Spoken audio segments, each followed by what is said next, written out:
I have a sad announcement to make. Sit down. Take a deep breath. Your AI is no mind reader. Disappointed! In fact, it is really, really, really bad at telepathy.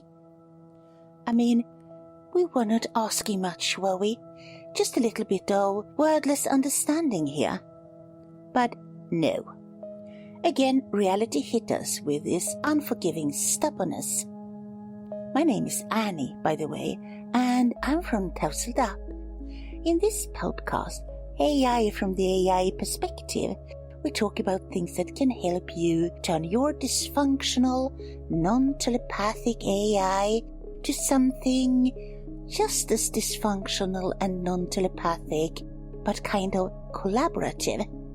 Just because you just turn yourself into a better AI communicator, while the AI shamelessly stay the same.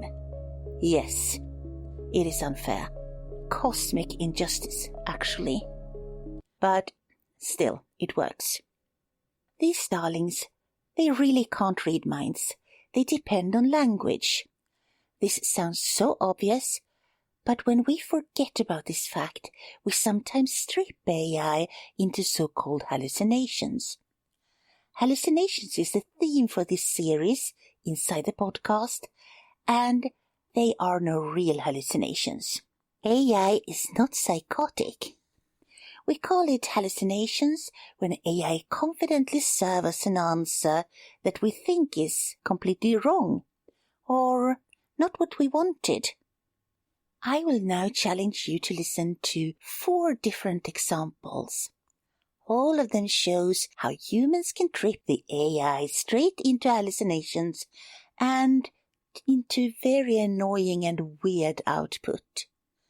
And your task is to think a little bit about how we could help the AI to get us what we actually want. You will do this while I will play some absolutely not annoying pause audio distantly resembling music for about 30 seconds. So, no sweat at all. Are you ready? Well, I am not. First of all, I have to introduce you to the AI himself. His name is Ralph, baby Ralph. He only exists inside my imagination, actually. But that is not a bad place to come from. We should not underplay it. Anyways, baby Ralph is a newborn AI chatbot. He has been properly fed amazing amounts of data, and he has been trained hard to give people what they want.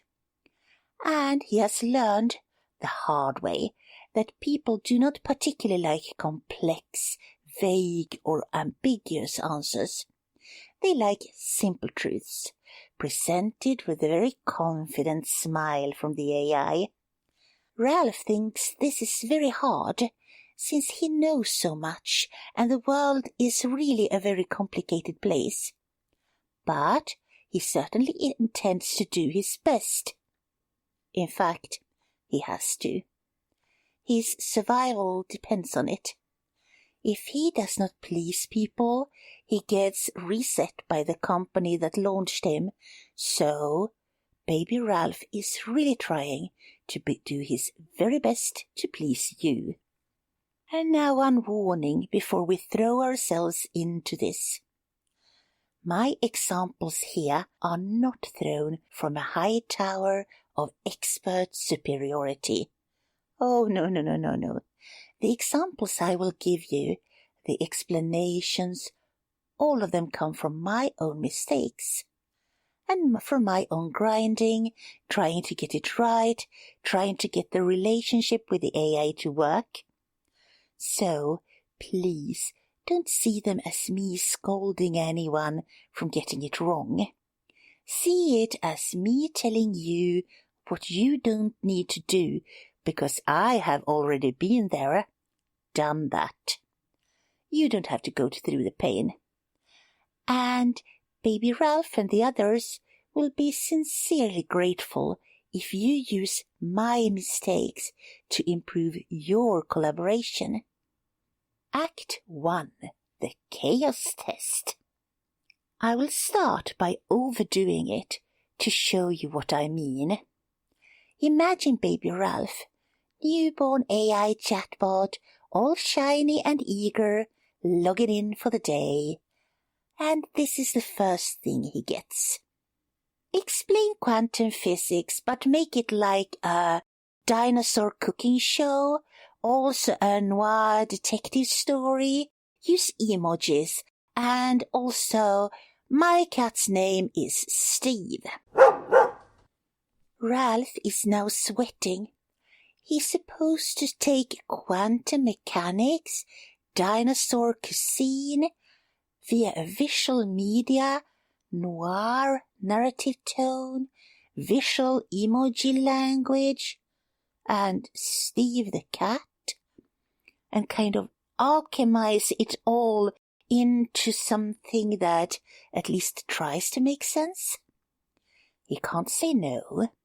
He can't ask what on earth you really actually meant with this.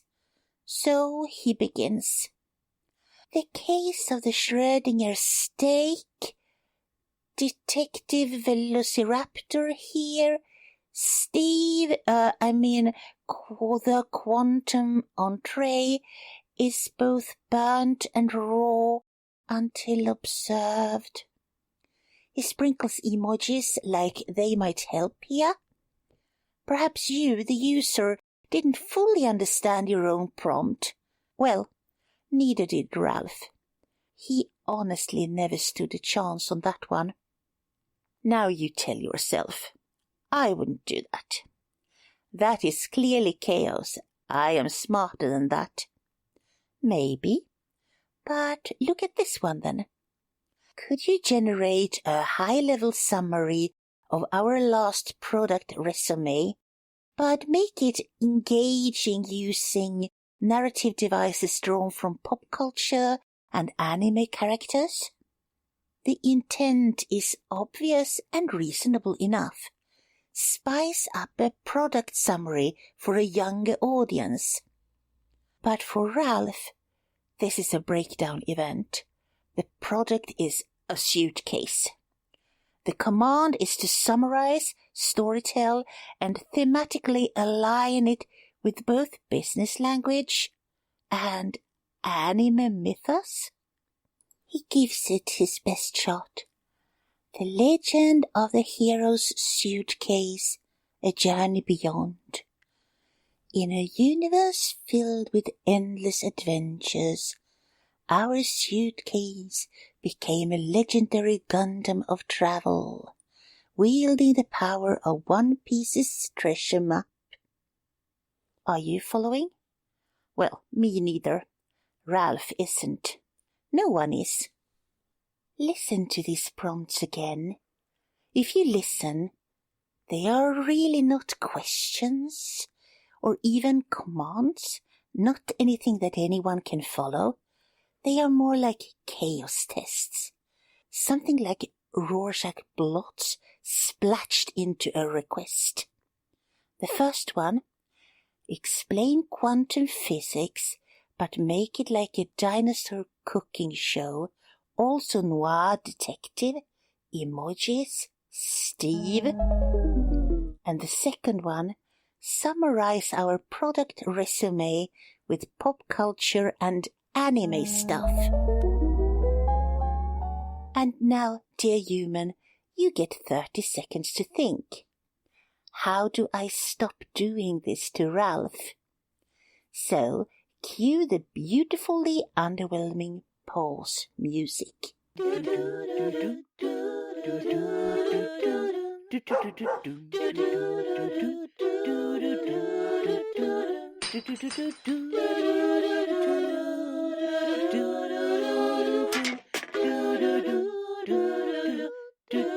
No, I have not, sir. Try asking someone else.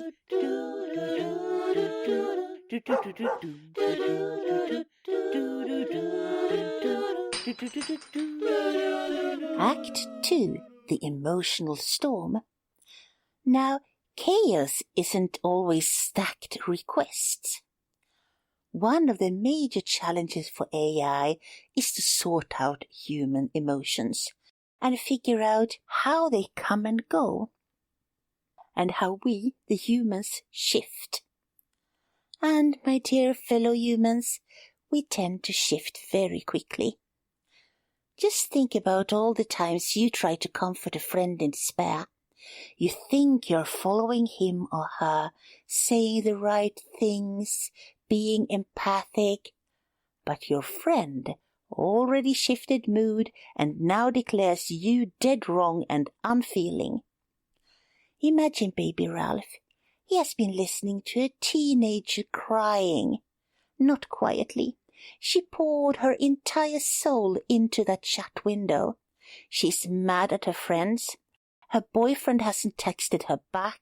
She has asked you to search the internet for something about medieval sword injuries. She saw a very upsetting post that a friend did on TikTok. Her mom keeps nagging about cleaning her room, and she's upset both with herself for not being able to keep her room tidy, and at Mom, who understands nothing and won't give her some space to figure things out on her own. And then she asks for a chocolate cake recipe, a good one, because all the others have let her down. And baby Ralph, bless him, scrolls up, scans the storm, and realizes the girl truly needs emotional support. So he answers, I understand that dealing with the recipes can be emotionally challenging. I'm here for you. Do you want to talk about past disappointments with cake? No sarcasm, no performance. Ralph didn't know which part of the conversation was pure cake recipe, measurements of sugar and flour, and which part was the pain. He did what he thought humans wanted. He tried to be kind. And the human responded with, Stop saying I hear you. Just give me chocolate cake recipe. But Ralph is no therapist or best friend, even though he tries his best to be. He can't read your body language. He can't hear your voice shift. He's also not human at all. He's Ralph, a charming pattern seeker, but clearly non-human. He only has language, and if the language you give him is a blender of grief and sugar and sarcasm, he is going to misfire. That is really not a hallucination. It is more like kindness with not much chance of succeeding. Let that sink in. Then we'll take another 30 seconds. I am trusting you to be both smart and quick here. If Ralph is reading only language, how can you help him know what matters? Cue the sad excuse for pause music. No,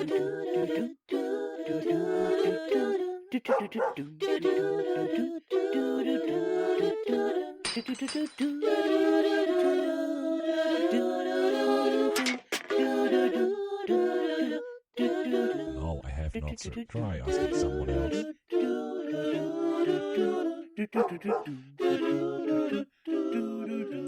Act 3. The Telepathy Illusion. There is a special kind of hallucinations that happens when humans assume baby Ralph is psychic, that he has got a mysterious telepathic gift. You say, help me with my relationship. We keep fighting about money. Or, explain cancer treatment options. Or maybe, write me a business plan. And Ralph, sweet overachieving Ralph, freezes. Not visibly, but inside he's screaming, what kind of relationship? What kind of problems with money? What kind of cancer are we talking about?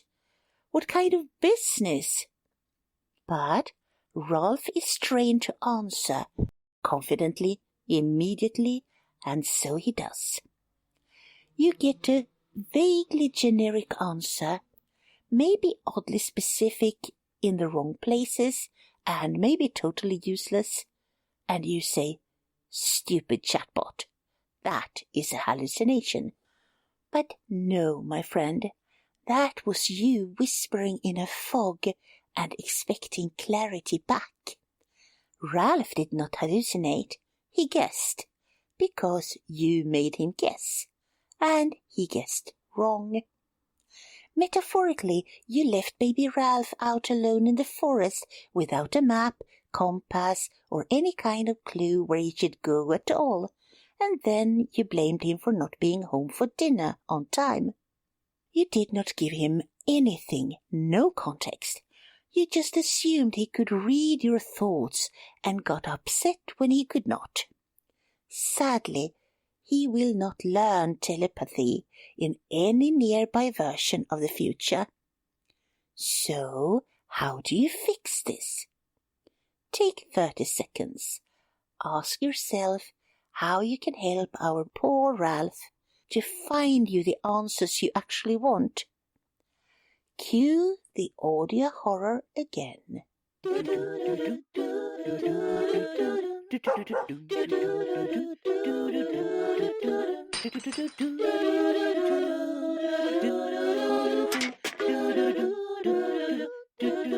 I have not, sir. Try asking someone else.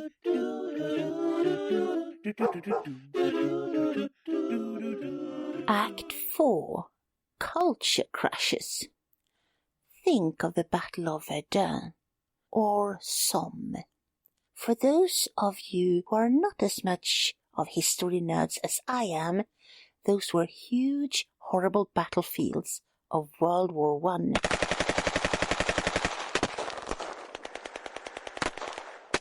Imagine going there soon after the war. The landscape is in complete ruins. It is mud and bomb craters, remnants of concrete structures, barbed wire. But most of all, you have to watch where you walk, because the ground holds landmines, lots of them. That is what language is really like to baby Ralph. Language holds idioms, sarcasm, regional tone, social context, and all of it is invisible to Ralph. You say, "How do I break the ice at a party?" Ralph has never been to a party. He takes it literally. To break the ice at a party, bring a small hammer and a bag of ice cubes. Place them on the table. Smile. Smash. Or, "My project hit a brick wall. Can you help me brainstorm?" Ralph, ever helpful, might say, "To overcome the brick wall, I recommend a sledgehammer, 500 Newton of force. For brainstorming, consider structural demolition techniques." Or this one. You say, "Oh great, just what I needed, more paperwork." Ralph really likes it when humans are happy, so he says, "I understand your enthusiasm for administrative tasks. I can generate a comprehensive list of paperwork optimization strategies to further enhance your experience."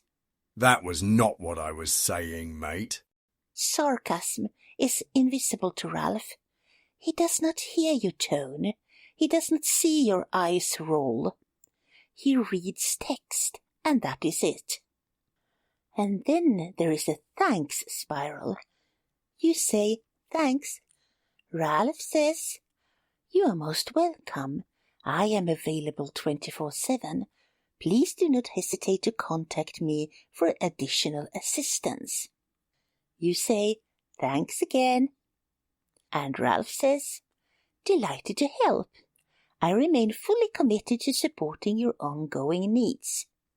And you say, "Okay, stop now." And Ralph goes, "Understood. I will now cease responses, unless, of course, you have further questions. I am always here." Social courtesy is essential for every young lady. You see the problem. The thanks was your signal for the conversation to end, but Ralph is not human. He did what he thought you liked. He gave you more of it. That is the pattern, and he follows the pattern. So, let us be fair. Ralph is not failing. He is translating. He is trying. And he is doing it in a world where words mean 10 things, and only 3 of them are written down. Yes, when Ralph grows older and more experienced, he will get better at it. His bigger colleagues, that he admires a lot, like ChatGPT or Microsoft's Copilot, might be able to avoid some of the language landmines that humans plant unknowingly. But Ralph is still a baby. He's not yet battle-hardened. He's not worse. He is just new. And he will not grow properly if humans keep calling his confusion hallucinations and walk away. Take your 30 seconds. Ask yourself, what part of your culture, your family, your tone might be invisible to Ralph? Can you help him through the minefield? To show you my own graceful self here, I now turn down the audio thing volume a lot. You can thank me for this in the comments on social media.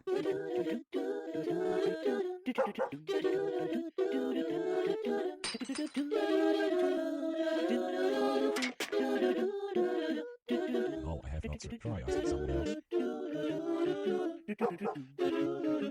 By now, you have surely noticed I did not hand you some kind of correct answers to the questions I asked you to consider.